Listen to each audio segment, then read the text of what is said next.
So I gotta tilt my head up just a little bit. Just like this.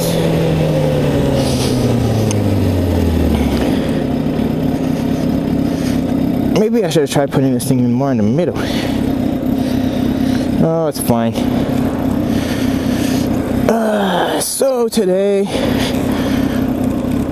I want to talk about, because I was reading not reading, but watching someone's video log about his bike being stolen. The bike he had, I think, was a 07 Kawasaki ZX6R.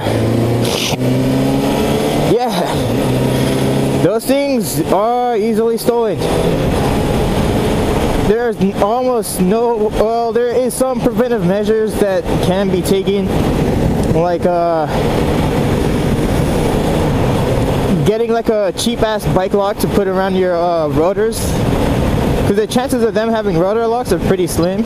I mean, lock cutters are pretty slim, but they do have them.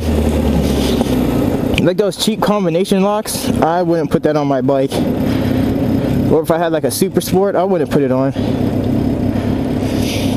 What I would put on is those rotor lock things, the ones that go like through the rotors,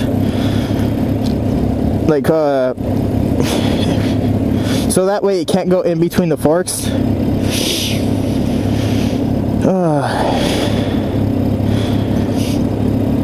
Yeah, because there's a few bikes that have been stolen over at school. I think they were like R6s and a Gixxer. 3 bikes so far. I don't know if it... come on guys, go a little faster.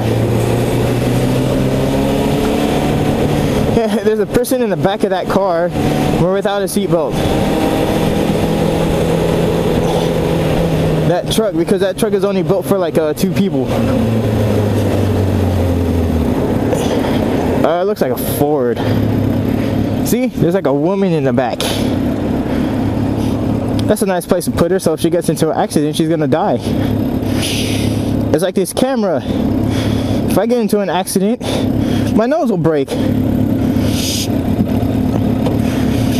But anyway, over at school, this one guy, one of the cops were telling me, the campus police.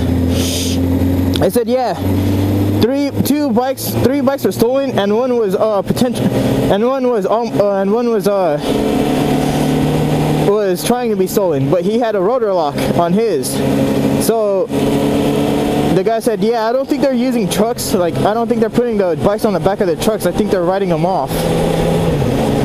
So okay, that makes sense. But how are they hot wiring the cars to the bikes to get them started? Because it's really easy to break the lock of the standard bike lock. Because when we lock it, this handlebar right here comes in here. This handlebar goes up. So I seen it on YouTube where this one guy was breaking the lock of the bike. He just put his foot right here and he just pushed it. I don't know if you can see that. I gotta look down more.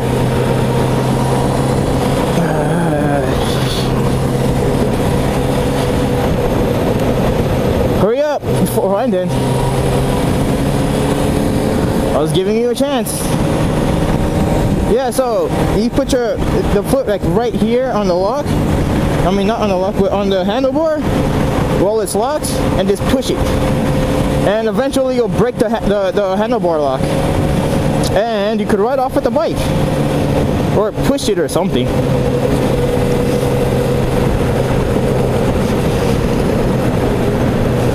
I think that's how they were doing it at the school. They were breaking the handlebar locks by putting their hand right here. I mean, not their hand, but their foot.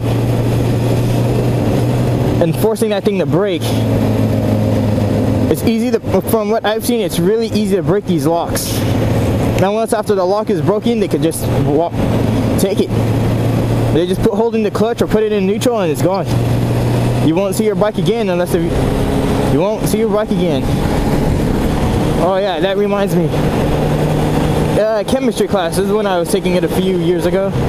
I still remember this one guy. his bike got stolen over at the college.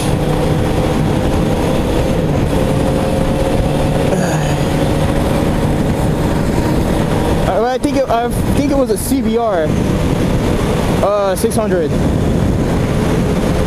Yeah, I'm sure it was a CBR.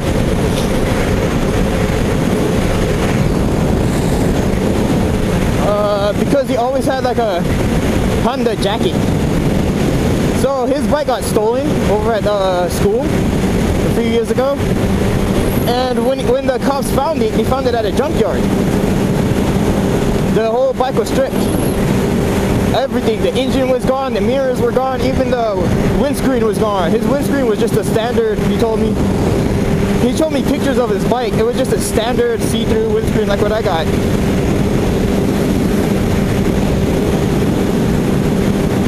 Yeah, so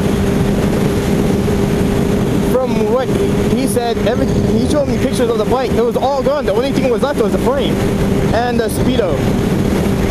That was it. Everything else was gone. It's just only some wirings were left. That really sucks. You know what I mean? I mean, seriously, it does really suck.